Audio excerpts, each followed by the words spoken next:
Price Lord. இயேசுவின் நாமத்தினால் உங்களை யாவரும் வாழ்த்துகிறேன். நல்லா இருக்கீங்களா?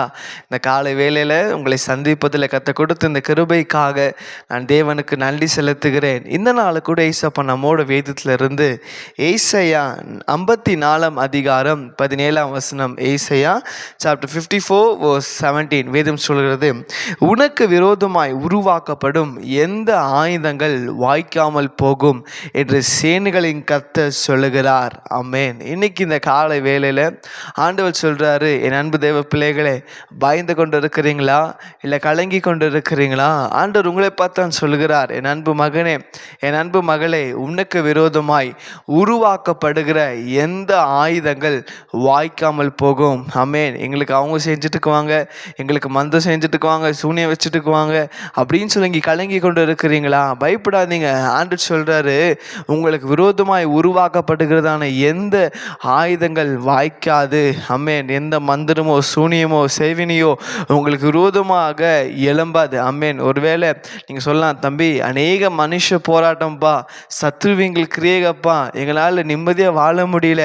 கலங்காதீங்க, பயப்படாதீங்க. பாருங்க, மனுஷங்க நமக்கு விரோதமாக எழும்புவாங்க, சத்ரு நமக்கு விரோதமாக எழும்புவான். ஆனால் நம்ம கூட சேனைகளின் கர்த்தர் இருக்கிறதுனால எதுவுமே நமக்கு வாய்க்காமல் போகும். ஆமென். நமக்கு விரோதமாக என்ன திட்டங்கள் போடலாம், சூழ்ச்சிகள் செய்யலாம், நம்ம செய்யாததை செஞ்சோன்னு சொல்லலாம், நம்ம சொல்லாததை சொன்னேன்னு சொல்லலாம், நமக்கு விரோதமாக எமுச்ச போல வைக்கிறாங்களோ பச்சை மிளகா வைக்கிறாங்களோ, எதை பார்த்து பயப்படாதீங்க.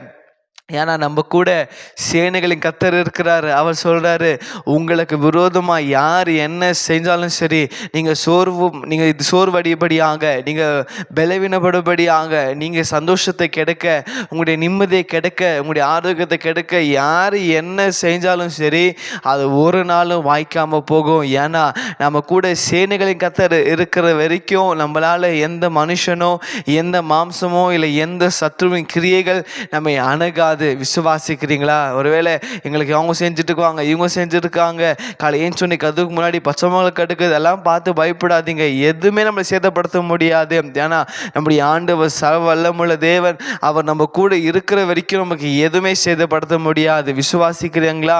செபிக்கலாமா? ஆண்டவரை நோக்கி, ஆண்டவரே, இதோ இந்த காலை வேளையில் அப்பா நீர் எங்களோட பேசின வார்த்தையின்படி, உங்களுக்கு விரோதமாய் உருவாக்கப்படுகிற எந்த ஆயுதங்கள் வாய்க்காமல் போகின்ற வார்த்தையின்படி, எங்களுக்கு விரோதமாக எவ்வளவோ சத்துருக்கள் எழும்பினாலும், சூழ்ச்சிகள் எழும்பினாலும், ஆண்டவர் யோசிப்பா எவ்வளவோ ஆண்டவர் மனுஷங்கள் எழும்பினாலும், நீர் எங்கள் கூட இருக்கிறதுக்காக ஸ்தோத்திரம். சேனைகளின் கர்த்தர் எங்கள் கூட இருந்து எல்லா சத்துருவின் கிரியைகளை கத்தேசப்ப நிர்மூலம் ஆக்கினதுக்காக உமக்கு ஸ்தோத்திரம். உங்கள் நாம மாற்றுமைப்படட்டும். இயேசுவின் நாமத்தில் பிதாவே. ஆமென். ஆமென். God bless you.